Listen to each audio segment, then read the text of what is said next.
Do you ever find yourself just going in space, fighting pirates, when all of a sudden, oops, you took a couple hits and your quantum letter fell off? Okay, fine, you can probably get out of the way.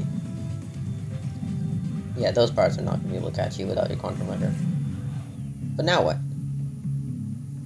Well, fortunately for you, you've studied the Deep Space Bombardier Space Combat 101 guide by Dunky.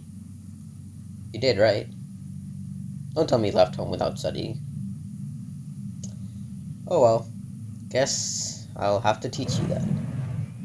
Welcome back to the channel. Today I'm covering something that my friend and fellow Melviner made. A little document outlining space travel, essentially. But without the quantum rudder. We don't need that. So, I guess we should just get straight into it. Well, firstly, know that you can either go in 3 directions. This is all basic stuff. You know, forward, backwards, up and down, and left and right. You can also turn in 3 directions. Roll, pitch, yaw. Simple? Good, should be. So, how about some terminology? Going forward is prograde. Applying thrust forward. And applying thrust backwards, or essentially the opposite direction you're traveling, is retrograde. So right now I'm applying thrust prograde, and then if I flip around, also I forgot I have a quantum rudder on, I'm applying thrust retrograde. Simple.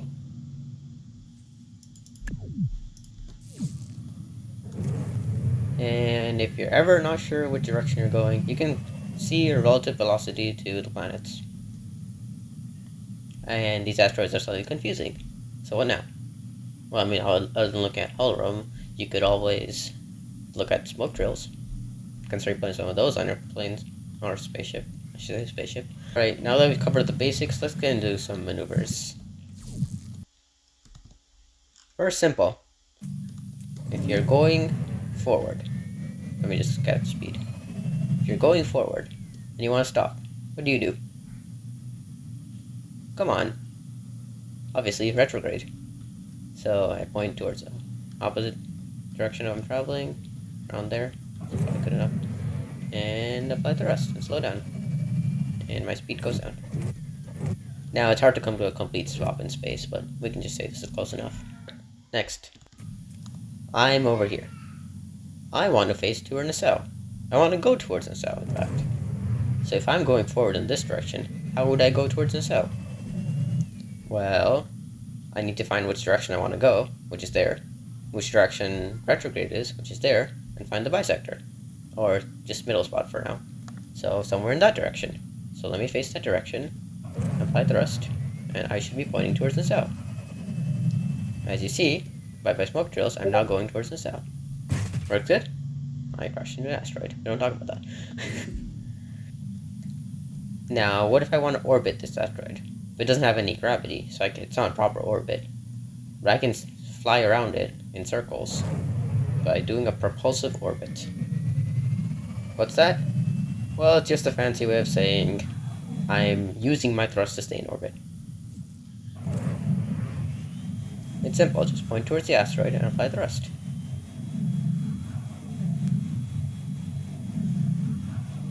And it might take a bit, but as you can see, I'm slowly orbiting it.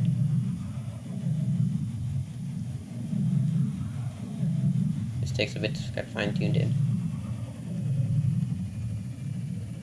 Now, you can do a much better orbit than what I'm doing right now, but this is the basic concept of propulsive orbit. And lastly, see that quantum rudder floating off into space that I attached earlier? I want to get to it. So how would I do that? Well, it's simple. I go towards it, applying thrust, and I can just coast towards it. Keep on going. And when I get close to it, I can retrograde to match its speed. Now, I went way too fast there. But, so, it's not going to be perfect every time, but you can slowly practice and slow down. And as you see, I am close to the thing. And every time I want to make adjustments, I can always retrograde to stop. point towards it, and go towards it. And just like that, I'm getting closer to the quantum rudder. Great. Basic non-gravitational mechanics. Gravity is complicated.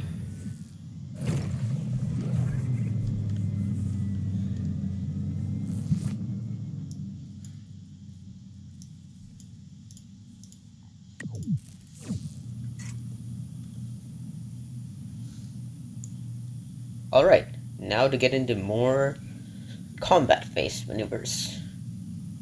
Using what we just learned. So I've sent a Luminar class cruiser in this direction. It's a bit far away right now. So how would I go about attacking it, for example? I could do a simple rendezvous, or I can make it more complicated and orbit it using a propulsive orbit. Now I'm going way too fast.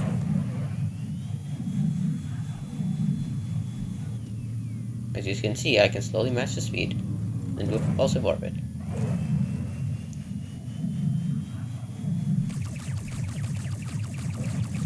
All the while shooting it.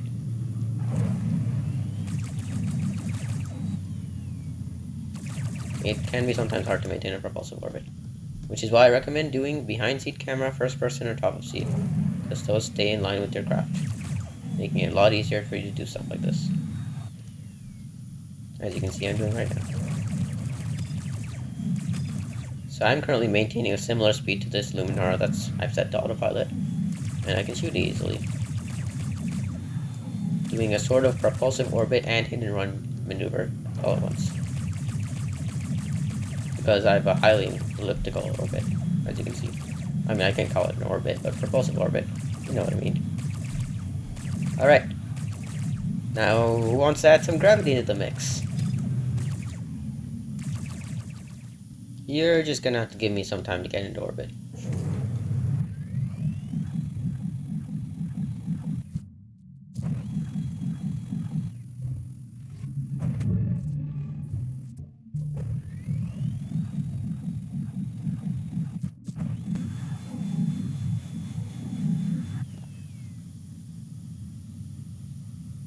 Ooh, that guy just hit an asteroid. You gotta be careful out here.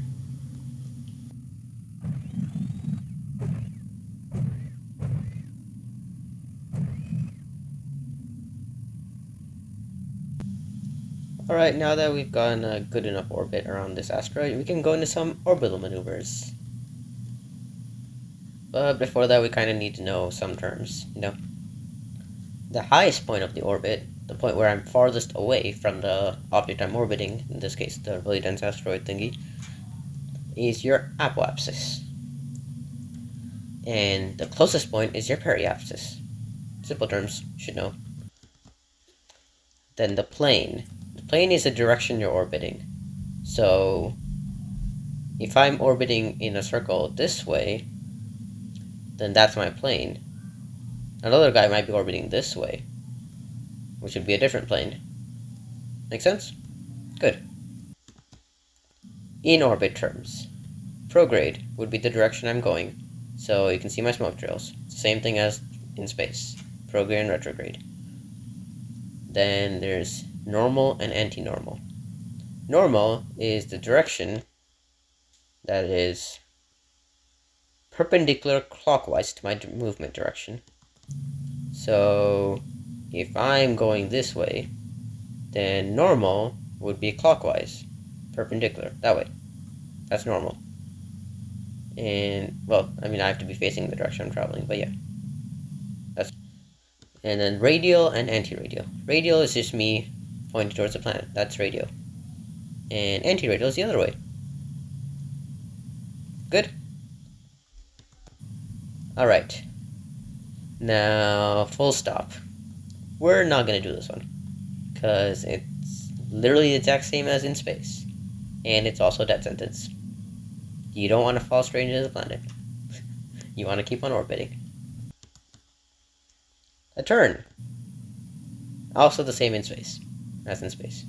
So we're not doing that one either. Not so much as death sentence, but still not really recommended unless you have to. And now an orbit change. You should know that if I have a larger orbit around the planet or asteroid or whatever I'm orbiting, then I will travel around it slower. I have a greater distance to cover, and I don't need to travel as fast to maintain orbit. We'll almost hit that one here. If I'm closer to the asteroid, then I will travel faster. I have way less distance to cover, and I also need much greater speed to stay in orbit. So, how is this useful? Well, let's say I have an enemy on the other side of that. To orbit faster, I could reduce my altitude, and to orbit slower, I can increase my altitude. Essentially increasing and decreasing my periapsis and apopsis. So, you want to try that? Yeah, let's get to it. So, we slow down. You can just burn retrograde. It is recommended to, if you want to keep your orbit circularized, to burn prograde and retrograde at the apopsis and periapsis to circularize it. But if you don't want to do that, you can do it anywhere you want. Like I here don't care. Also, I retrograded way too much. And I crashed into the planet. Let's not do that.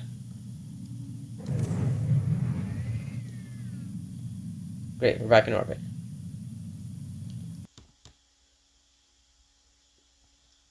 Now, there are other rendezvous methods that you can do, and more details given in the actual document, but for now, it's just more orbit changing to get to places.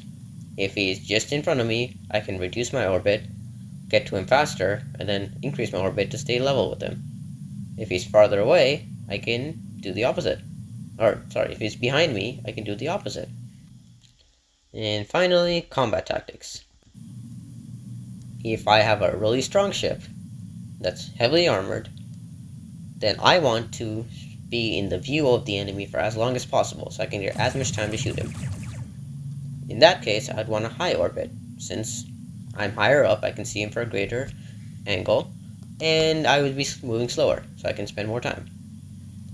If I was a lightly armored ship, like this one for example, and did not have much firepower, also like this one, then I would probably want a lower orbit, where I can just zoom by, do a bit of damage, and run off, before I can get hit. Makes sense. And that's it. That's all you need to know. You're set to go. Just try not to crash some asteroids when you're on your way exploring. Oh, and if you want a more comprehensive guide that goes into a lot more detail than this video, then feel free to look at the document that Dunky made. It's in the description. And I hope you all enjoyed. Like, subscribe, go check out the document. He spent a lot of effort on that. And we'll see you next time. Goodbye.